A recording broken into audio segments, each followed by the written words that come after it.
रुतबा हमरे सिर के तोहरे संविधान से मिलल बा। ई मान सम्मान स्वाभिमान भी तोहरे संविधान से मिलल बा। मिलल होई और केहू के जो कुछ भी उनके मुकद्दर से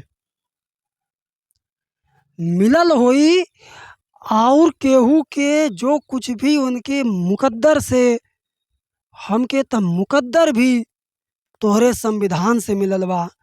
तोहरे संविधान से मिलल बा।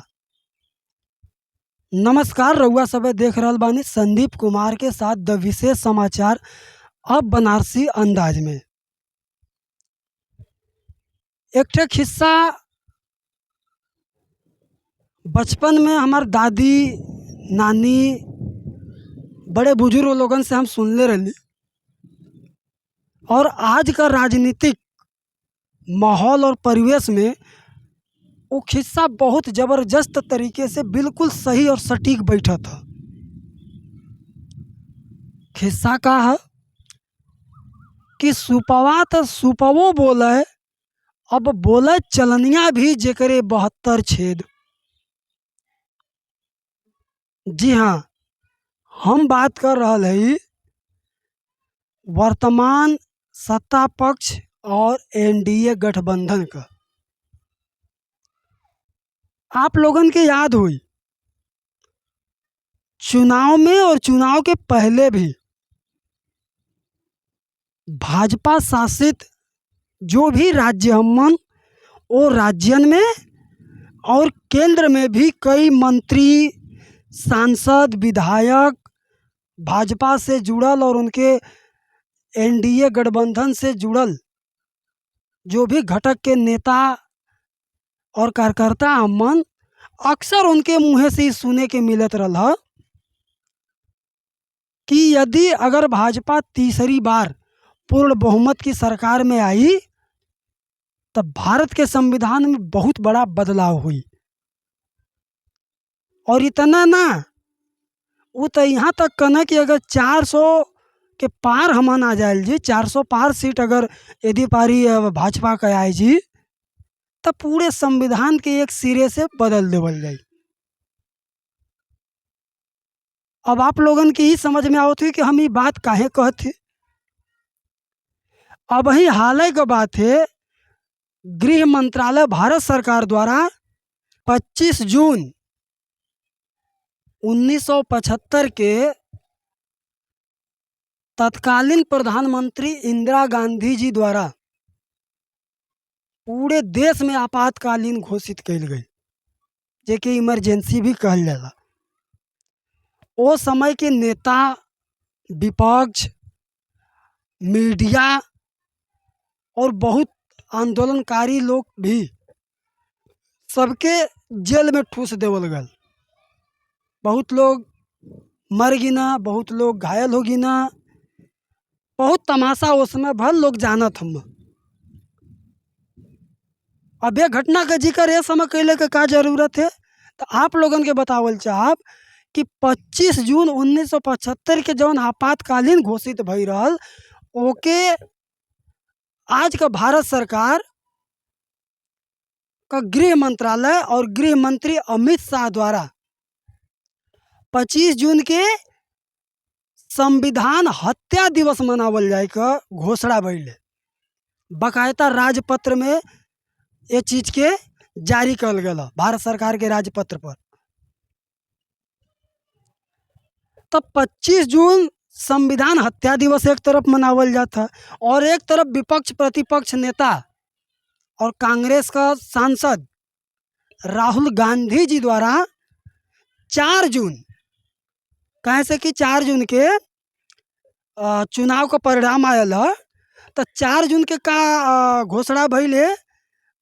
एक उनकर नेता अम्मा जयराम रमेश, कांग्रेस नेता जयराम रमेश जी, तो उनके द्वारा ये चीज़ का घोषणा कल गई कि 4 जून मोदी मुक्ति दिवस, मोदी के अत्याचार से जो मुक्त भइले जनता, वो चीज़ के मनावल जाता है कि मोदी मुक्ति दिवस।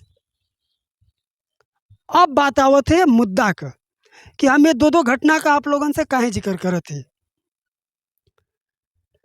भैया लोग अभी हाल का एक घटना और बता दी।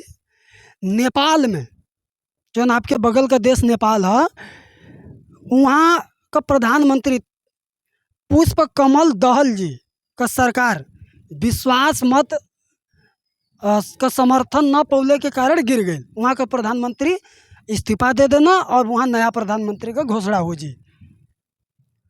अब ये स्थिति में भारत सरकार का का हुई,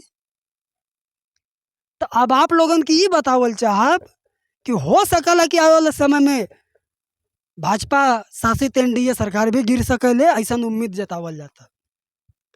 लेकिन जे संविधान बदले के बात करत रहा इतना दिन से, अब उस संविधान हत्या दिवस मनावत है, यानी ओके भी संविधान का चिंता होगी। एक तरफ कांग्रेस, इस सच्चाई है, ये चीज़ के कोई नहीं नकार सकत कि आपातकालीन में बहुत संविधान का बहुत कुछ अवहेलना करके वो चीज़ के लागू कर गए। कहे से कि 1975 में जो इंदिरा गांधी जी द्वारा लागू कल गई 352 अनुच्छेद 352 को उपयोग करके आपातकालीन का घोषणा कल गई। तो आपातकालीन घोषणा यानी कांग्रेस भी अपने समय में संविधान का दुरुपयोग कैलस, आज ओके भी संविधान के बल पर सत्ता में आवे के एक रास्ता मिलल, और संविधान बदले का ही जिक्र भाजपा भी करते रहे, और आज भाजपा के भी संविधान का चिंता होगी। ये बात से का सीख मिला था और का चीज़ भविष्य में देखे के मिला था, ये आप लोगों से हम बतावल चाहब कि आवे वाले समय में हिंदुत्व, मुसलमान और धर्म, राम मंदिर जैसे जो मुद्दा है, ये आवे वाले समय में बकवास बन जी।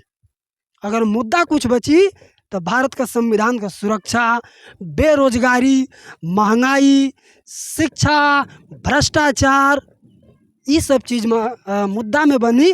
और साथ ही साथ मजबूरी बस चाहे जो कुछ भी, बाबा साहब का तो नाम अब वहीं के बा, और जहाँ संविधान रहे वहाँ बाबा साहब ना रहे, ये तो कभी हो ही नहीं सकत।